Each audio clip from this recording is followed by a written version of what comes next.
Copiar es lo contrario de crear. Para mí copiar es multiplicar, y multiplicar es bueno. Creo que copiar significa no tener imaginación.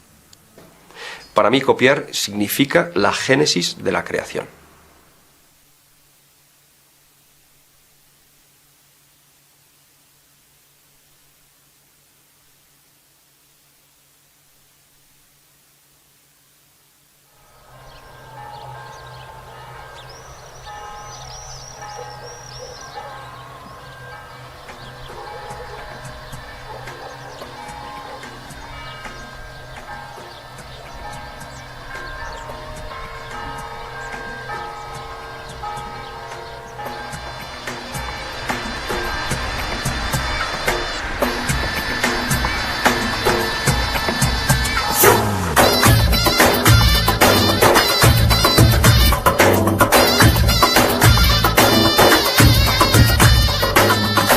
Me llamo Hassan Hashem, yo soy libanés, del Líbano.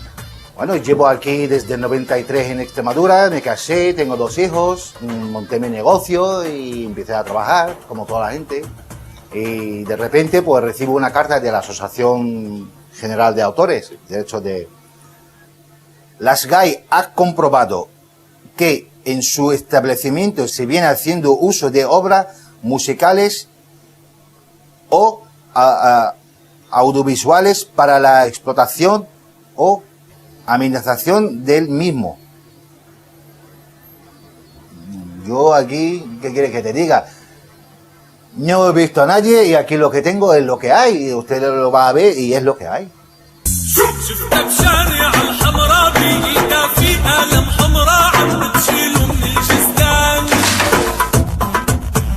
La mayor parte del negocio se dedica a la cocina y aquí tengo 2,70 por 2,90.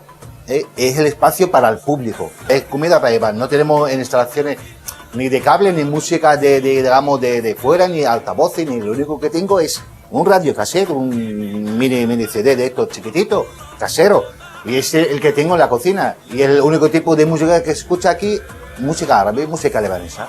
Esta música la traigo yo de mi tierra, cada vez que se vaya mi hermano, o voy yo, o me entero que alguien viene y trae música, pues o me lo graba, o me lo manda, o me lo vende, o lo que sea, pero siempre he hecho de música así.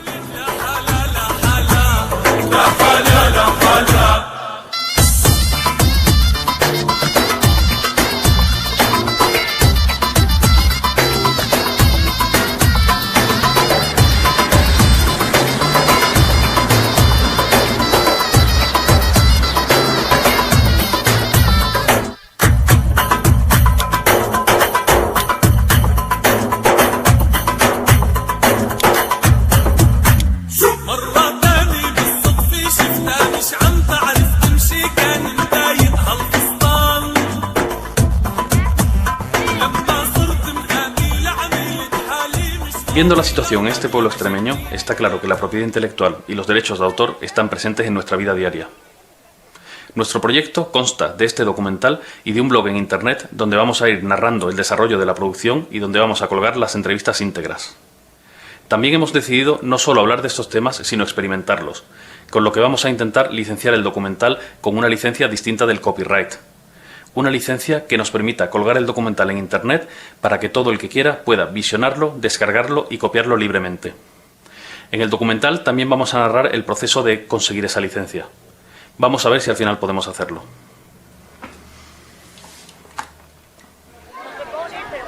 Volvemos a Montijo, el pueblo que se ha situado a la cabeza en la lucha contra las GAE. Desde ADEMIC, la Asociación Local de Comerciantes, se llevan a cabo una serie de iniciativas de información y defensa de los hosteleros. Este cartel es el que hemos hecho nuevo y hay que sobre todo incidir en los empresarios que pidan el cartel, que este párrafo es importante. Los equipos de reproducción disponibles son propiedad de la empresa, que hace uso privado de los mismos y que no están sujetos a remuneración alguna por parte del público. Cuando la GAE le diga de que ellos obtienen un beneficio extra... Mario colabora en ADEMIC y tiene un restaurante donde trabaja de cocinero. Él mismo ha sufrido los envites de las GAE y ha sido promotor del llamado Manifiesto de Montijo, un texto con instrucciones para librarse de las GAE que ha traspasado las fronteras extremeñas y se ha convertido en un referente de las posiciones anti-GAE.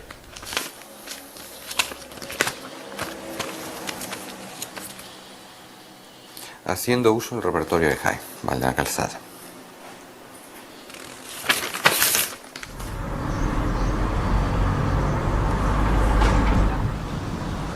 De mí, como asociación sin ánimo de lucro, igual que la SGAE, somos sin ánimo de lucro, es uno de los servicios que prestamos. Pues le ofrecemos asesoramiento e información a la gente que nos lo solicita. La SGAE ha conseguido que se legisle a su antojo. O sea, se han creado leyes para beneficiar a este grupo de personas, a los autores y editores, y no precisamente a todos los autores y editores, sino a un grupo concreto privilegiado de autores y editores. Porque hay algunos que no aprueban. Entonces, lo primero que hay que tener en cuenta es que la situación es difícil, la pelea es difícil y que hay que estar dispuesto a renunciar a muchas cosas para poder pelear con efectividad. Por toda España, asociaciones de empresarios, universidades y otras instituciones están empezando a cuestionar los pagos a las entidades de gestión de derechos. En Montijo, todo el pueblo está sensibilizado con el tema y el ayuntamiento aprobó en un pleno dejar de abonar los recibos de las SGAE. Bueno, yo espero que por simpatía otros ayuntamientos dejen de pagar a la SGAE. ¿Y SGAE qué puede hacer? ¿Demandar a todos los ayuntamientos de España? Bueno, veremos si se admite a trámite esa demanda. La cuestión es forzar el debate y forzar el cambio en la legislación. Y para forzarlo a veces hay que tomar medidas tan drásticas como esa. Todo el mundo ha oído hablar de las SGAE y a nadie le resultan desconocidos términos como canon digital, entidades de gestión o derechos de autor. Pero, ¿qué es exactamente la propiedad intelectual? La propiedad intelectual es el conjunto de derechos que regula la protección de las creaciones del ser humano. Se divide en dos tipos: la propiedad industrial, que protege a marcas y patentes, y los derechos de autor, que protegen a las creaciones artísticas, que son de los que nos vamos a ocupar. Según la ley española, son objeto de propiedad intelectual todas las creaciones originales literarias, artísticas o científicas, incluyendo libros, obras dramáticas y traducciones, composiciones musicales, obras cinematográficas, obras de pintura, fotografía y escultura, proyectos arquitectónicos y de ingeniería, y programas de ordenador. La ley distingue distintos tipos de derechos de autor. Primero tenemos los derechos morales, que serán siempre del autor, como el reconocimiento de la autoría o el respeto a la integridad de la obra. También tenemos los derechos de explotación, que son transferibles, como los derechos de reproducción o los de difusión pública. La ley determina también la duración de esos derechos de explotación. Es lo que se conoce como copyright. Actualmente la ley reconoce la protección de una obra hasta 70 años tras la muerte del autor, pasando esta entonces a dominio público. ¿Pero de dónde vienen este sistema y esta duración? Aunque por entonces legalmente no tenía dueño, la cultura se encontraba encerrada en los monasterios. Pero en 1439 Gutenberg inventó la imprenta, y esto lo cambió todo. La cultura empezó a circular.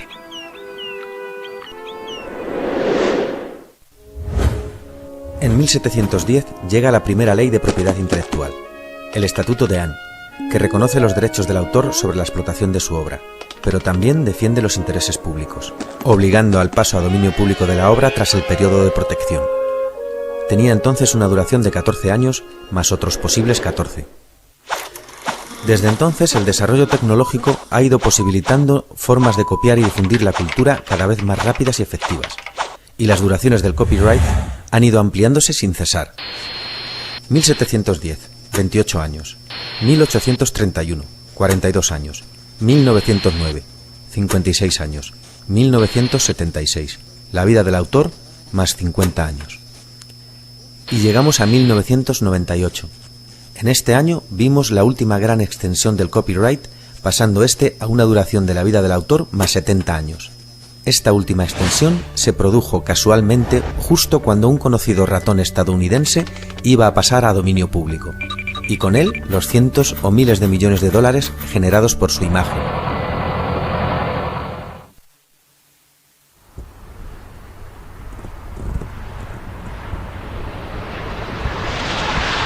Para conocer los distintos tipos de licencias que existen, vamos a Barcelona a ver a Ignasi Labastida, profesor en la universidad y representante en España de Creative Commons, que es uno de los sistemas de licencias más conocidos del mundo. Ignasi nos va a ayudar a escoger la licencia adecuada para nuestra película. Bueno, Ignacio, hemos venido porque queremos el documental que vamos a producir, colgarlo en internet, que todo el mundo pueda descargárselo y copiarlo libremente. Y entonces queremos saber qué tipo de licencia tenemos que usar y qué opciones existen hoy en día. Pues a ver, si te quieres centrar en el tema de las licencias Creative Commons, hay otras licencias que más o menos tienen cosas parecidas. Tienes que tener claro primero que todas las licencias, las 6 que se ofrecen actualmente, permiten justamente la copia, reproducción, la distribución y la comunicación pública, siempre que no se busque una finalidad comercial. Entonces, si pones una de estas licencias, tú estarás autorizando justamente a que se pueda copiar el documental y que se pueda distribuir. Y después la otra cosa que debes plantear también es si quieres permitir la transformación. A mí me interesa ese documental, pero solo una parte, y quiero crear otro documental a partir del tuyo, lo que se llama legalmente una obra derivada. Juntando todo esto tienes 6 opciones. Desde lo más restringido, no permitir obra derivada, no permitir usos comerciales, a lo más abierto, que sería permitir cualquier tipo de uso comercial y permitir cualquier tipo de modificación. De hecho, la ley dice una cosa, que es que tú no puedes ceder derechos. Parece ser que Creative Commons es el camino a seguir. Para decidir una licencia en concreto y conocer los detalles del proceso, volvemos a Madrid, a consultar a Javier de la Cueva, abogado experto en propiedad intelectual. Pues Javier, venimos de ver a Ignacio Labastida, de Creative Commons España, que nos está explicando los tipos de licencias alternativas que hay. Sí. Porque nosotros tenemos la intención de... ¿Qué le llamas alternativas? Es verdad, tienes razón. Pues otro tipo de licencias menos usuales, quizás, Sí. que el copyright. Y nosotros la intención que tenemos es nuestro documental, poder colgarlo en internet y que todo el mundo tenga acceso a él. Vale, bueno, pues vamos a ver. Te comento, yo ya he visto el contrato que tenéis vosotros y entonces lo que te voy a dar son unos parámetros generales. Estos parámetros generales yo creo que mejor te los dibujo, porque la verdad es que es un tema que se entiende mejor con un gráfico. Mira, nosotros vamos a partir de aquí, ¿vale? Que este es el inicio. Y el inicio es que vosotros tenéis un contrato entre la productora, que sois vosotros, y Radio Televisión Española. Primero tenemos que analizar es si vuestro contrato os permite colgarlo en internet, ¿vale? Porque claro, no solamente estáis grabando, sino que también tenéis gráficos, tenéis imágenes, tenéis personas que son las que están entrevistadas, pondréis una música, supongo, al documental, tenéis los derechos también del guionista y tenéis también los derechos del realizador, y luego pues los derechos vuestros como productora. Entonces, bueno, pues los derechos como productora son los que estamos analizando, pero vamos a ver. Javier nos explica el laberinto legal que suponen los distintos derechos en una producción audiovisual. Nos habla de derechos de autor y derechos de imagen, también de lo relativo a la coproducción y sus derechos de explotación. Nos cuenta todo lo que tenemos que hacer para poder colgar la película en internet. Tenemos que firmar un contrato de cesión de derechos con todas las personas que generan derechos de autor, como el guionista, director, músico, grafista. En ese contrato tenemos que especificar que el documental se va a licenciar con Creative Commons. Si alguien pertenece a alguna entidad de gestión de derechos como las GAE, se puede complicar la cosa, teniendo que pedir permisos extra. También tenemos que conseguir la autorización para usar la imagen de todas las personas que van a salir en el documental. Y por último, y no menos importante, tenemos que llegar a un acuerdo con Televisión Española, coproductores y copropietarios de la película.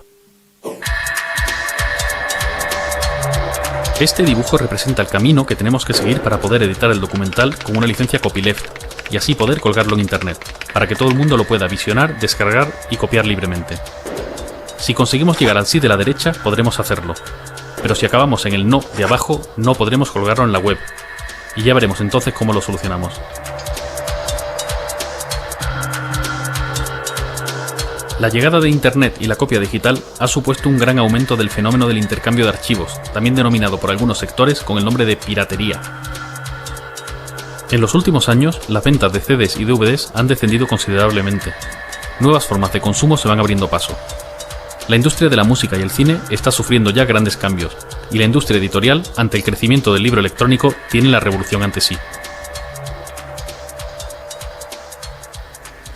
El cine es el sector más afectado por la llamada piratería. No dispone de los sistemas de protección anticopia del software, ni tampoco hay todavía alternativas de producción y comercialización, como las surgidas en el sector de la música. Si alguien tiene la posibilidad de descargarse una película totalmente gratis, Provoca un efecto muy curioso, que es el cambio en la percepción del valor del cine. Porque lo que tenemos que tener claro es que el cine no puede ser gratis. La gente que hemos trabajado en cine y hemos trabajado en producción y hemos trabajado en películas, sabemos que hace falta mucho esfuerzo de mucha gente durante muchos meses para poder realizar una película. El objetivo mío particular, y es lo que yo quiero implantar en nuestra compañía, es que al final los cines se convierten en un destino de entretenimiento digital. Poder proyectar no solamente películas, sino que podemos proyectar documentales, podemos proyectar fútbol en directo, podemos proyectar óperas, como estamos haciendo ya. Lo que es un hecho es que en vez de ir más gente al cine, con la oportunidad que supone Internet, se ha reducido la asistencia a las salas y se ha reducido el alquiler y la compra de DVDs. Y de una forma dramática. Estamos hablando de un sector que se ha reducido a menos de la mitad en 4 años. Esperemos que los cines continúen existiendo, pero creo que a estas alturas ya es seguro que gran parte de la explotación del cine se hará a través de Internet. Filmoteque es uno de los portales de visionado de películas en Internet de referencia en España. Por un precio de entre 1 y 2 euros se puede ver una película en el ordenador. En Estados Unidos están más adelantados. Netflix ofrece por $10 al mes una completa oferta de series y películas que se ven directamente en la televisión, que ya está conectada a Internet. El catálogo de Netflix es inmenso y está bien ordenado, comparado con los portales que se pueden encontrar en España.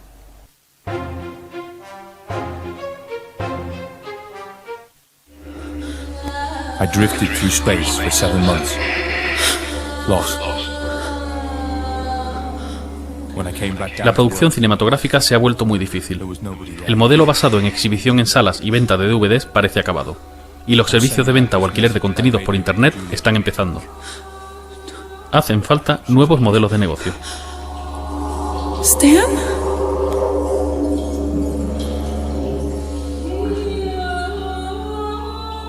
El Cosmonauta es un proyecto de largometraje. Era un sueño que queríamos hacer, era, digamos, la historia ideal para apostar por ella y para perder tiempo en ella. Y básicamente es una propuesta para renovar o solucionar ciertos problemas que vemos en la industria de manera bastante innovadora en cuanto a la financiación, la producción y la distribución. El modelo de negocio del Cosmonauta se basa en hacer participar al público en el proyecto y así fidelizarlo antes de producir la película. En vez de ser un mero espectador, por 2 euros puedes convertirte en productor. A esto se le suman otras fuentes de financiación, como el merchandising, fiestas y patrocinios de marcas. En el Cosmonauta están usando el valor de su marca como un criterio de financiación, y así poder vender derechos de emisión a televisiones y cines con un público ya prácticamente asegurado, además de vender los múltiples productos derivados. Es un proyecto transmedia. El punto central es un largometraje, pero alrededor de él hay otros contenidos desarrollados para móvil, para libros, para texto, videojuegos, etc. Nuestra presencia en Internet además tiene mucho que ver también con nuestro modelo de negocio, porque lo que estamos haciendo gracias a Internet y también, bueno, gracias a eventos que hacemos en la calle, ¿no? Eventos, conciertos, fiestas y demás, es el hecho de contactar con el público antes. Y ese contacto con los productores tiene mucho que ver porque ya estamos consiguiendo un público que después probablemente vaya a querer ir al cine, probablemente la vaya a ver en Internet o probablemente la vaya a ver en televisión y se vaya a comprar el DVD. Entonces, eso es también una cosa muy buena que nos dan nuestros productores. Que bueno, que nuestros productores lo que se convierten en productores cuando a partir de 2 euros compran un welcome pack. O sea, la aportación mínima son 2 euros. Y lo que se llevan es un certificado de productor donde personalizado con su nombre, un número de sorteo además, que sortearemos uno de los 2 trajes de cosmonauta auténticos que tenemos. Se llevan un par de pegatinas y una chapa.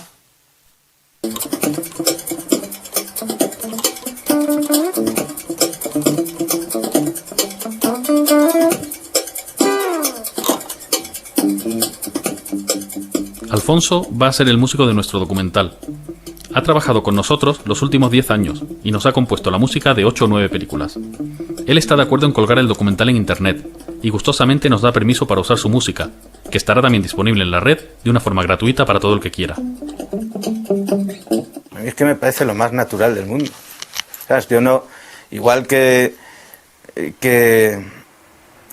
a lo mejor he comentado que sí, que creo que alguna parte de mis derechos cuando están en un como estamos hablando, en Telecinco y están poniendo una canción mía me tiene que llegar, veo igual de natural el que se hagan trabajos, obras, creaciones para que estén directamente colgadas en la red y que vayan por una vía directa y libre de pasar por la sociedad de autores o por ningún lado. Alfonso es músico profesional y además de componer bandas sonoras, toca la guitarra y actúa en directo con cierta frecuencia. Tiene 3 grupos: Desechos, que es el más rapero, Wakame, de pop japonés, y también colabora con Mariam Hassan, una cantante saharaui. Como la inmensa mayoría de los socios de las GAE, Alfonso es un trabajador de la música y poco tiene que ver con las grandes estrellas. Ahora mismo no sabemos si el mismo Alfonso puede legalmente colgar su propia música en internet, sin generar derechos de autor. Las GAE podría reclamar un pago a la página web que aloje los archivos. Según el contrato de coproducción que tenemos con Televisión Española, no podemos colgar el documental en internet. Les hemos propuesto licenciar el documental en copyleft y les hemos enviado información sobre Creative Commons. Estamos esperando su respuesta. La vía del derecho a la propia imagen no parece problemática e iremos recabando permisos mientras grabamos. En cuanto a los derechos de autor, el realizador, guionista, la grafista y el traductor de subtítulos no son problema. Al pertenecer nuestro músico a las GAE, podríamos tener alguna complicación. Pues tenemos que hablar con el abogado.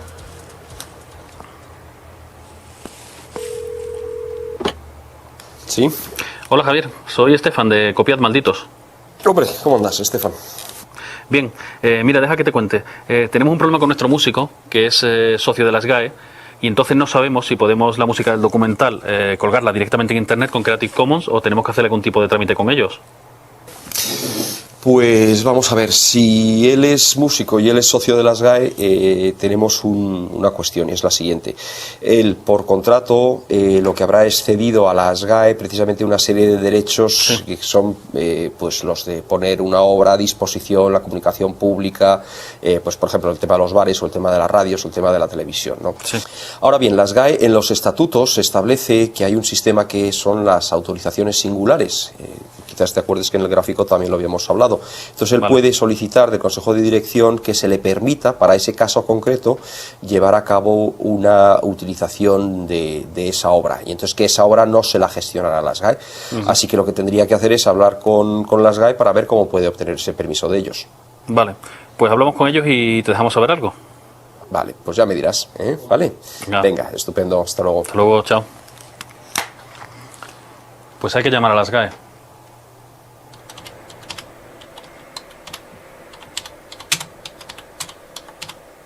Tras varias llamadas y una visita a las GAE, nadie en el departamento de socios sabe decirnos el procedimiento a seguir. Así que, siguiendo las indicaciones de nuestro abogado, les hacemos una petición formal conforme a los estatutos de la sociedad.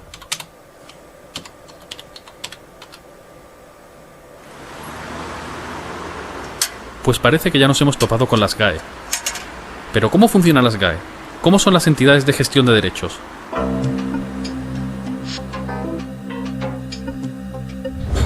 La Ley de Propiedad Intelectual obliga a la gestión colectiva de los derechos de autor. Esto significa que un autor no puede recaudar directamente sus derechos, solo puede hacerlo a través de una entidad de gestión. En España hay 8 entidades de este tipo. La más conocida y la mayor es las GAE, que representa a músicos y editores. También tenemos a Cedro, escritores, a GEDI, productores musicales, AIE, músicos, intérpretes y ejecutantes, a ISGE, actores, VEGAP, artistas visuales, EGEDA, productores audiovisuales, IDAMA, cineastas. Estas entidades son privadas y tienen forma jurídica de asociación sin ánimo de lucro. Su tarea es recaudar los derechos de autor que sus asociados generan según la Ley de Propiedad Intelectual. El dinero recaudado lo reparten quitando un porcentaje para el propio funcionamiento de la entidad y otro destinado a un fondo asistencial y promocional. La Ley de Propiedad Intelectual reconoce también el derecho del autor a recibir una compensación equitativa por copia privada, conocida como el canon digital. Las entidades de gestión reparten el dinero en base a estudios propios que hacen de acuerdo con la difusión y uso de las obras de sus representados. Para el sé, para escuchar la verdad del eufemismo de llamar canon al acto de robar. Y es que los artistas progres que son socios de las GAE los describiría como fascistas según la acepción de la RAE. Las GAE es la entidad de gestión más grande y más célebre. Tiene casi 100.000 socios y en 2009 ingresó 316 millones de euros. En los últimos años, las GAE se ha convertido en el blanco de todo tipo de críticas y actualmente es una especie de archienemigo de activistas de la red, internautas e incluso algunos ayuntamientos y universidades que se han negado a seguir pagando. Las mayores críticas que recibe las GAE son las relativas a su agresiva política recaudatoria, su falta de democracia interna y la poca transparencia en el reparto de sus fondos. Pon ladrones en Google y verás lo que te sale. ¡Pum! Uno de los defectos que tiene el SGAE es que en los años 80, creo Teddy Bautista reformuló el SGAE y introdujo los editores. Entonces, primer problema del SGAE, que es un sindicato vertical. Y nosotros pensamos que autores tienen que estar de un lado y los editores tienen que estar de otro lado. Segundo problema que tiene es que antes en el SGAE se votaba, antes hablo de 1800, se votaba una persona un voto. En la actualidad solo vota, y esto no es ninguna broma ni ninguna propaganda, es cierto, solo vota alrededor de unos entre 7 y 10.000 personas, de 80 a 90.000. ¿Qué es lo que pasa? Pues que entonces hay cerca de 100.000 autores que no todos viven de su trabajo. Entonces lo que se ha hecho ha sido, pues como cualquier empresa que tiene acciones. Tantas acciones tienes, tantos votos tienes. Aquí las acciones son por los ingresos que has tenido. Tantos ingresos tienes, pues tantos votos tienes. Cuando se habla de por qué GAE es tan conservadora, con sus tesis, por qué es tan agresiva y por qué quiere continuamente frenar los avances tecnológicos, pues la respuesta se encuentra en su sistema de representación, es evidente. Si los únicos que pueden votar son también los que están ganando dinero con ese sistema y les va bien, ¿por qué iban a querer cambiarlo? Los autores que no tienen ningún voto son porque no tienen el éxito que tienen como para generar dinero. Ellos recaudan y luego reparten prácticamente casi todo de forma arbitraria y básicamente en este 10% que es el 10% que vota. El 1,75% recaudaba, o sea, se les repartía el 75% de los beneficios. El 1,75% de los que algo recaudan se lleva el 75%. Hay en el ambiente de que no somos transparentes. Pero bueno, pero si es que ya no podemos publicar más. Ya lo único que tenemos que hacer es, pues, no sé, publicar con nombre y apellido lo que cobra cada uno, cosa que no puede hacer por la ley de protección de datos personales. Simona pertenece a ExGAE, un colectivo barcelonés que difunde información sobre cómo librarte de las GAE. A ExGAE se le unen decenas de grupos y miles de activistas que entienden que la propiedad intelectual debe ser gestionada de otra forma. Trabajan incansablemente para cambiar el actual sistema de gestión de derechos por uno más justo y transparente. Quieren reformular el concepto de cultura, que a menudo se entremezcla con el de entretenimiento y demasiadas veces con el de comercio.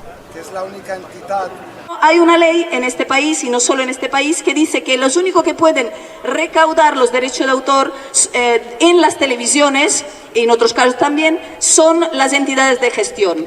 Y lo que pasa es que luego, en teoría, deberían repartirlas a los que tienen los derechos de autor. Esta performance de Leobasi era para decir a la industria que no pagaremos el pato, que la industria del entretenimiento que no se quiere reconvertir. Vamos a seguir aquí todavía un rato para contaros lo que está haciendo la ministra de Cultura en el Congreso de la Industria Cultural, justo aquí a unos pocos metros. Hay que mantener esta libertad, no se puede parar la historia, no se puede parar y vivir de viejos privilegios. En este momento la industria de la producción de contenidos intelectuales utilizaba antes el soporte del DVD, del CD o de los programas de televisión, pero ahora vos por ahí... Ah, que el tráfico, perdona. ¿Sabéis que como payaso yo no puedo en ninguna de mis actuaciones citar una marca de un producto que existe?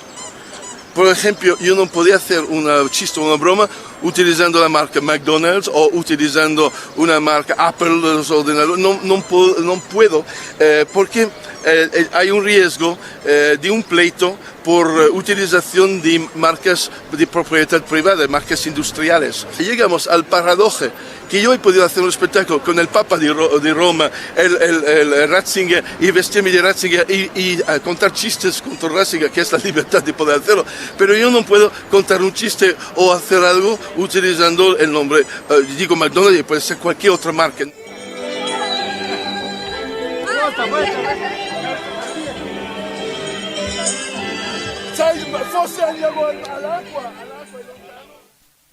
El juez que hoy en día es magistrado en la Audiencia Provincial de Madrid. Javier de la Cueva nos asesora legalmente. Es un abogado madrileño que trabaja defendiendo a personas o empresas demandadas por las entidades de gestión. Colabora estrechamente con David Bravo y ambos han defendido a multitud de web de enlaces y bares demandados por las GAE y otras entidades de gestión. Tenemos el país más avanzado en sentencias de reconocimiento de los derechos de la cultura libre, por cuanto que somos los países además iniciales en cuanto a la primera sentencia sobre copyleft del mundo. Tenemos además unos jueces que han desarrollado perfectamente, porque lo han entendido de una manera estupenda, lo que es un enlace, y sin embargo lo que tenemos es un poder político que es ciego a lo que pide la sociedad. Javier ha desarrollado un archivo público de procedimientos libres, donde comparte sus conocimientos sobre propiedad intelectual y publica de forma gratuita todos los avances y éxitos que ha tenido. David Bravo y otros abogados colaboran en esta tarea, y todos intercambian libremente sus experiencias. Es el copyleft aplicado al derecho. Es un derecho procesal distribuido. Entonces, de esa manera, antes el conocimiento estaba concentrado, que era el que daba el poder, y ahora el conocimiento está distribuido. Entonces, mediante esa inteligencia colectiva, pues se pueden obtener muchísimos mejores resultados que lo que pudieran ser una persona que fuera la depositaria del conocimiento. Estos abogados también dedican parte de su tiempo y esfuerzo a divulgar. Es frecuente su presencia en medios de comunicación, charlas universitarias y centros sociales, donde explican su visión de la propiedad intelectual. Nos llaman para que demos información sobre nuestra actividad y claro que vamos. Y en la Universidad de Málaga pues igual, hay personas interesadas en eso. Si hay tipos que se dedican al copyleft y organizan eventos gratuitamente y lo hacen porque quieren ayudar a que se difundan estas ideas, pues si tú no cobras, yo tampoco voy a cobrar. Ahora que me llamas para que dé una conferencia en tu empresa y tal, te voy a cobrar. Que nosotros, Javier y yo, cobramos por los conciertos. ¿Quieres clase de propiedad intelectual? Te cobro. ¿Que quieres un juicio? Yo por moverme te cobro. ¿Por qué no te cobro? Por mis canciones. Tú tienes mis textos en internet. Mis conferencias te las puedes ver todas en internet. No te voy a cobrar por ninguna de ellas. Yo cobro cuando me levanto de esta silla y me voy a otro lado a dar un concierto. Como digo que creo que deben cobrar los músicos.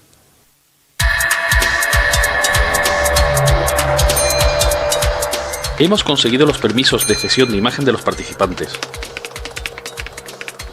Alfonso ya solicitó un permiso especial para que la música del documental no sea gestionada por las GAE y así poder colgar la película en internet. Seguimos esperando respuesta.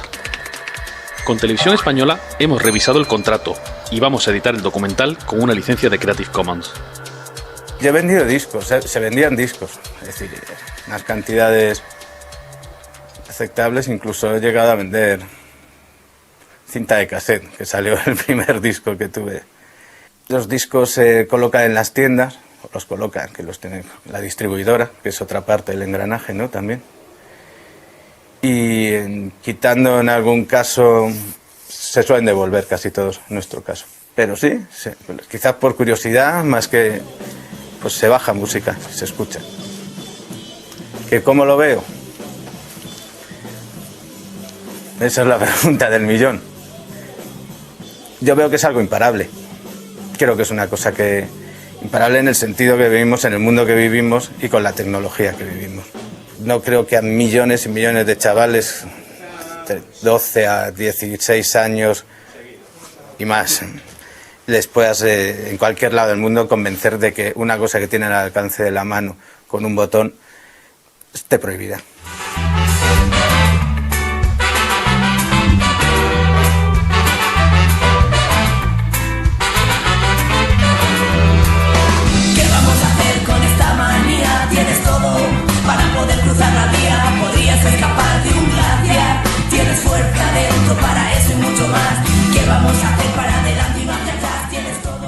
En el sector de la música ha habido mucho movimiento en estos años. El MP3 se ha universalizado y con el ancho de banda actual se pueden descargar de internet discos enteros en pocos segundos. Las ventas de CDs están bajando sin parar y muchos grupos han empezado a usar internet para darse a conocer e incluso comienzan a autoeditarse.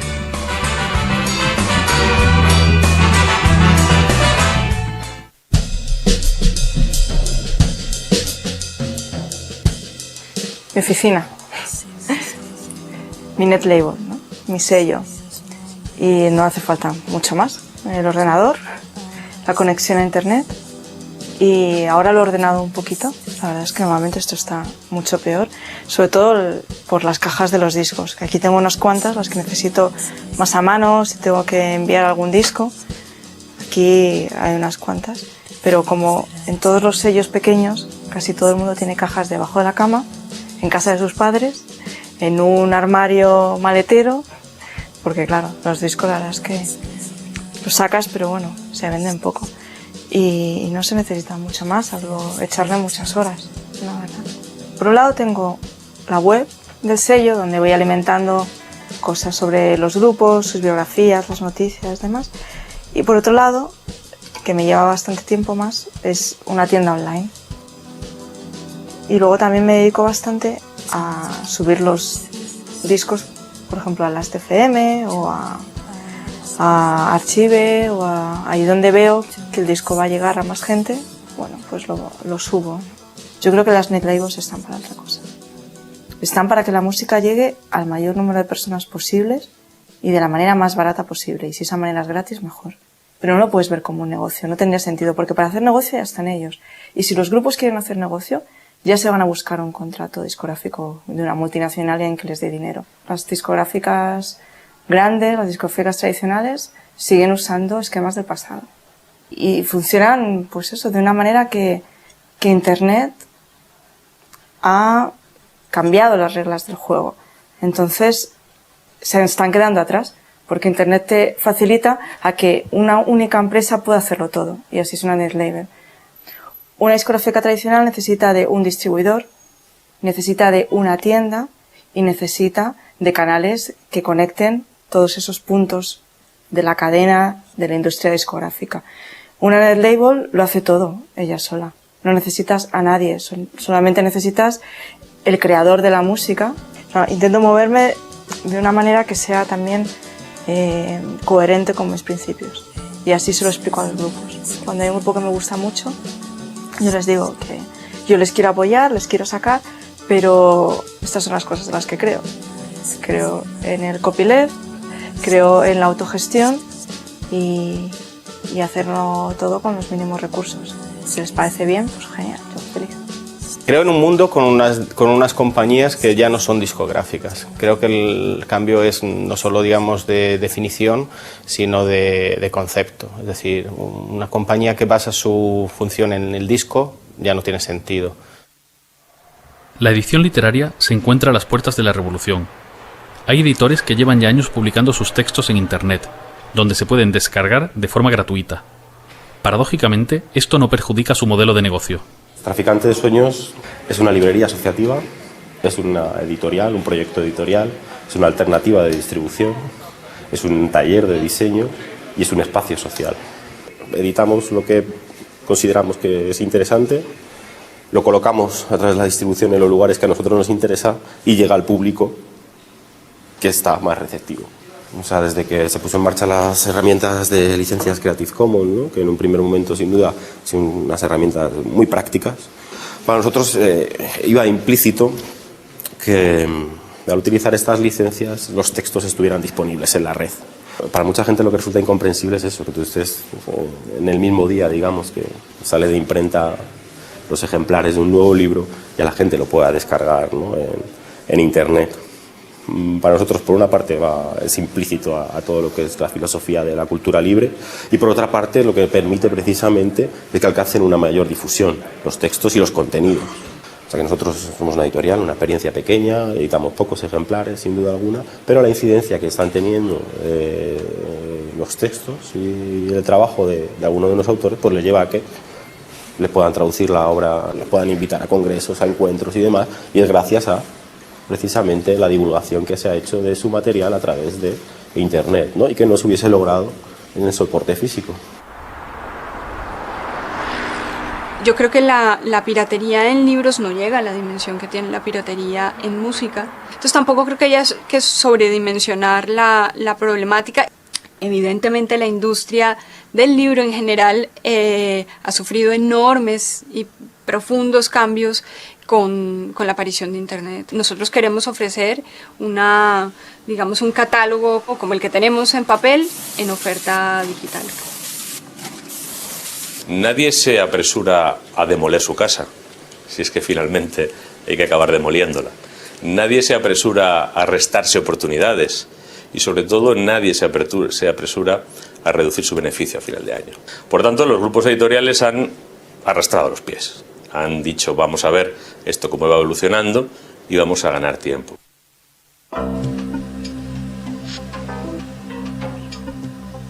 Estamos viviendo un rápido cambio legislativo en torno a la propiedad intelectual. Las leyes van más lentas que el desarrollo tecnológico y la propiedad intelectual tiene cada vez un mayor peso en la economía. Se están desarrollando nuevas formas para reforzar el control. En España está en estudio una reforma de la Ley de Propiedad Intelectual. Además, la Ley de Economía Sostenible, también llamada Ley Sinde, contempla el corte a páginas web que supuestamente infrinjan la propiedad intelectual. Lo más polémico de esta ley es que los cortes se harían sin consultar con un juez. Pues evidentemente las leyes no responden a la situación actual. Luego ahí los legisladores son los que tienen una responsabilidad. Lo que hacen los legisladores se traduce directamente sobre la forma de vivir que tienen los autores y la remuneración que tienen por el uso de sus obras. Y la ley Sinde, que se presta tanto al recorte de derechos fundamentales como el de libertad de expresión, sin embargo no conseguirá los efectos presuntamente pretendidos, que es que el intercambio de archivos descienda de forma sensible. Yo creo que la única manera de que la industria detenga completamente la copia, ellos dicen ilegal, yo digo la copia libre en Internet, es convirtiendo Internet en un estado policial y por ende la sociedad.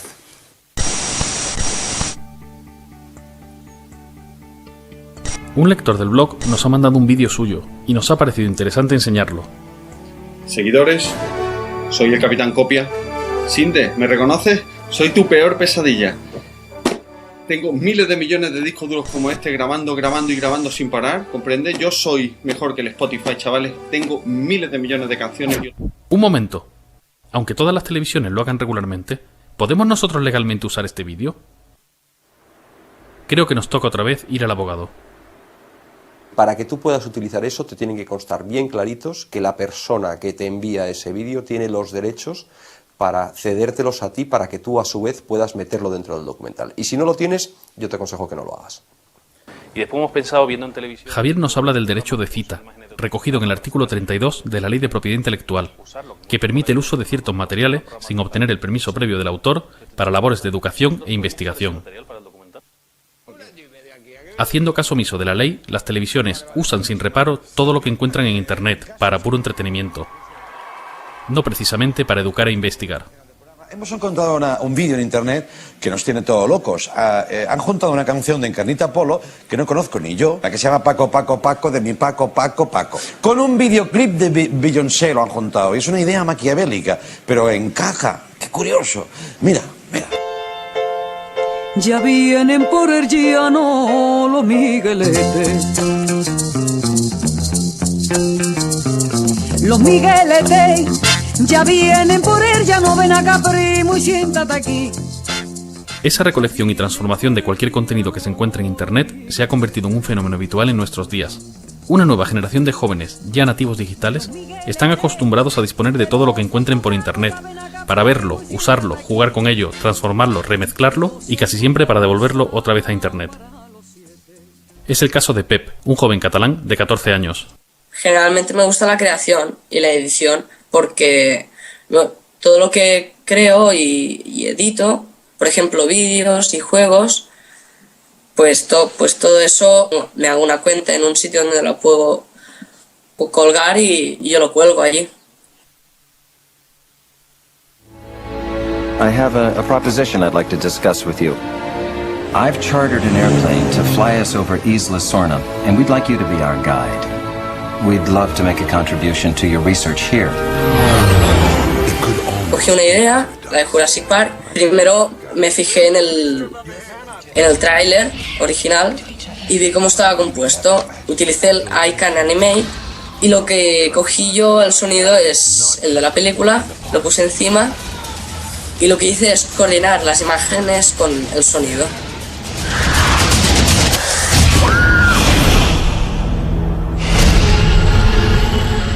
¿Y la propiedad intelectual? ¿Y los derechos de autor? Pep dice que en el colegio nunca le han hablado de esos conceptos, y sobre el uso que él hace de material protegido que consigue en internet, tiene una muy buena explicación. Pues la verdad es que yo en ese momento no sabía nada de derechos de autor. Todo lo que hacía cogiendo cosas de otros estudios, de otras personas, era ilegal. Pero yo no cobro por eso. O sea, es como legal e ilegal a la vez. Estaría muy mal coger imágenes de otra persona para ganar dinero. Pero a ver, lo que no me parece mal es que utilices esas imágenes o sonidos, pero sin que ganes dinero. Creo que las llamadas industrias culturales tienen que empezar a comprender a personas como Pep, que son sus futuros clientes. Eso sí, tienen también que asumir que Pep nunca va a comprar música en CD y probablemente tampoco una película en DVD.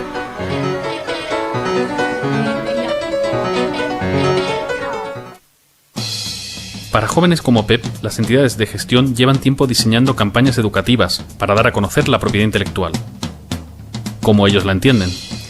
Educar para Crear es un programa educativo que hizo Cedro con otras instituciones dedicado a la escuela con el fin de que se incluyeran en el currículum de las escuelas algún capítulo sobre derechos de autor de una manera fácil y sencilla. Si ves los vídeos de Educar para Crear que están ahí libremente expuestos, te das cuenta de cuál es la educación que se está dando.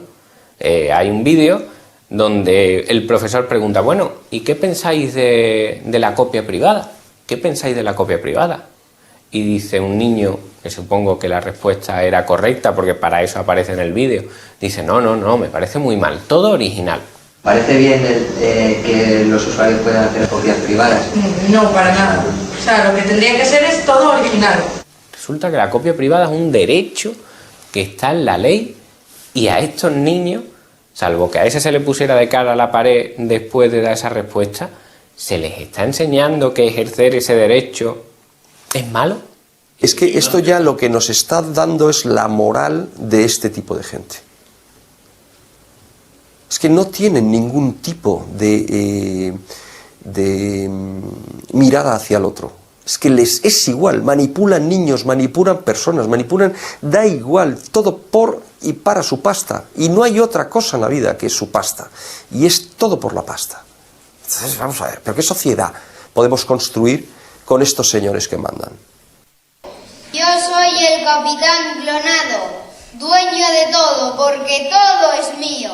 Tú has creado algo, me lo quedo. Tú has inventado algo, un libro, un videojuego, una canción, pues me lo robo.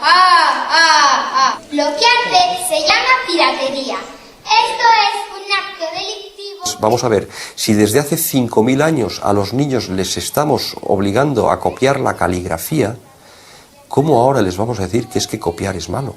Entonces, verdaderamente, ver a aquellos niños siendo utilizados y diciendo yo soy pirata malo porque estoy copiando, pero ¿cómo se aprende a escribir más que copiando? ¿Cómo se aprende un idioma más que copiando? Original, yo cuesto más barato, hasta no cuesto nada si me descargas de internet. Sé original, defiende tus derechos y respeta a los demás.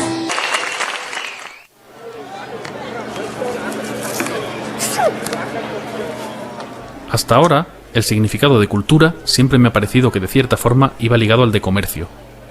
Todo lo relativo a la gestión cultural, subvenciones o ayudas, legislación y las propias entidades de gestión de derechos se basan en una cultura que genera beneficio económico, una cultura comercial.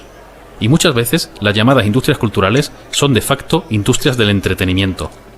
Pero una gran parte de los productores de cultura realizan su tarea de una forma no profesional o incluso altruista. No hay más que pensar en qué porcentaje de escritores viven de las ventas de sus libros, por no hablar de los músicos.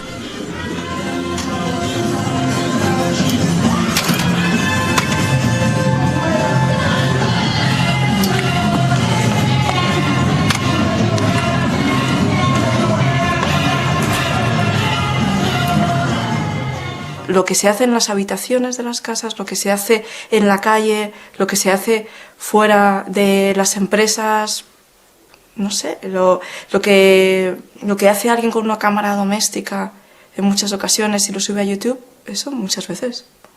También es cultura porque es un aporte que sirve para entender la sociedad, para entenderte a ti mismo, para explicar el mundo, ¿no? Y la cultura es algo bastante más amplio que el mero mercado. Lo que pasa es que se confunden ambas con la pretensión de decir que si atacas a la industria, entonces a quien ataca es a la cultura. Si la gran multinacional es la gran perjudicada, yo siento mucho que se pierdan tantos puestos de trabajo, pero, oigan, también se han cerrado muchos astilleros en España, también se han cerrado muchas minas, se han perdido muchísimos puestos de trabajo. Después de meses de llamadas, emails e incluso 2 encuentros personales con el jefe de prensa de la Sociedad General de Autores, finalmente nos va a recibir el director de socios. Aún con todo lo que hemos oído en este tiempo de las GAE, todavía no sé si como guionista y director me puede interesar asociarme a ella. También tenemos que resolver el tema de la música original de Alfonso, a ver si podemos ponerla en internet.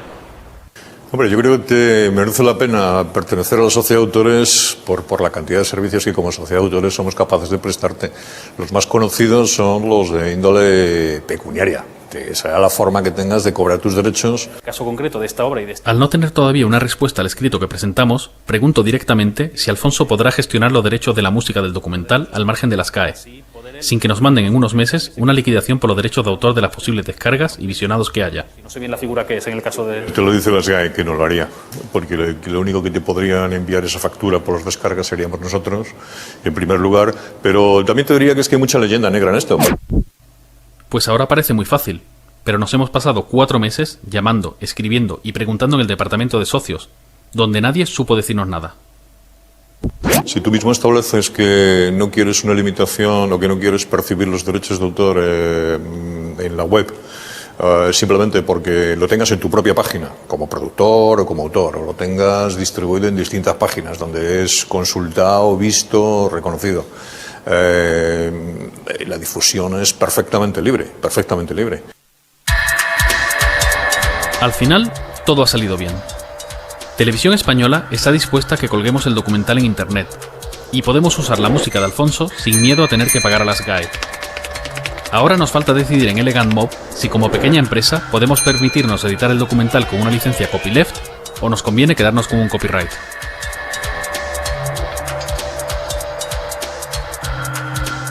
En cuanto a mí, las GAE no me ofrece la flexibilidad que yo desearía en la gestión de los derechos de mis obras, y no reconoce otro tipo de licencia que no sea el copyright. Tengo también alguna duda sobre los sistemas de reparto, y además nunca podría participar en las asambleas, con lo que nadie me escucharía. Las operaciones inmobiliarias más o menos relacionadas con el proyecto Arteria tampoco me hacen mucha gracia. Así que de momento no me voy a asociar a las GAE, aunque ello signifique que no voy a cobrar los derechos de autor que me correspondan. No hay que ser alarmista, decir, bueno, qué mal lo hemos hecho, esto se hunde, se acaba. No, se acaba no, seguro que cambia, seguro. Pero acabarse no se va a acabar, porque la gente va a querer seguir teniendo acceso a contenidos culturales, sean películas, sean discos. Si no consigues generar ingresos con la creación de una obra artística, no te vas a dedicar a ello. Nadie se va a dedicar a crear y a generar contenidos. Estamos en un momento en el cual parece que el mundo se acaba, que no va a haber manera de ganar dinero con la cultura, pero yo no creo que sea así. Yo creo que estamos en un momento de transición y que como toda transición llevará a un modelo nuevo de explotación y un modelo nuevo de relación entre los creadores, la industria cultural y los consumidores de información. Yo creo que Internet, que está creando problemas a otros niveles, como la pedofilia y en otras cosas, pues bueno, pues está, no por el hecho de ser una nueva tecnología es buena. En algunos momentos pues habrá que normalizarlo. A estas empresas que lo que hacen es se dedican sistemáticamente a vulnerar los derechos fundamentales de los ciudadanos, lo que hay que hacer es quebrarlas económicamente, que no tengan recursos para seguir haciendo de lobby. Vaya, música, hay más música que nunca, ¿no? Hay más gente, más bandas, más gente tocando instrumentos. Pero vamos, yo creo que la música va hacia adelante y por mucho tiempo, claro. Pues al final casi lo hemos conseguido. De acuerdo con Televisión Española, vamos a licenciar el documental en Creative Commons y vamos a colgarlo en internet para que todo el que quiera pueda visionarlo, descargarlo y copiarlo libremente. Nosotros en Elegant Mob pensamos que en este momento y en este caso es más positivo una distribución a través de internet que proteger el documental con un copyright. Desde las tablillas de arcilla de Mesopotamia de hace 5.000 años hasta el último bestseller ya en el siglo XXI, siempre ha habido un escritor y un lector. Siempre habrá un autor y un espectador. Si algo he sacado en claro de toda esta historia es que la cultura nunca va a desaparecer, pero necesitamos que la propiedad intelectual se flexibilice y se actualice a los nuevos tiempos. Las llamadas industrias culturales y los intermediarios han ido cambiando a lo largo de la historia y ahora con Internet toca otra gran evolución. Tenemos que entender que las cosas pueden cambiar, decrecer, evolucionar o incluso desaparecer, y eso no es algo que sea necesariamente malo.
Seguiremos luchando, paz y comunidad.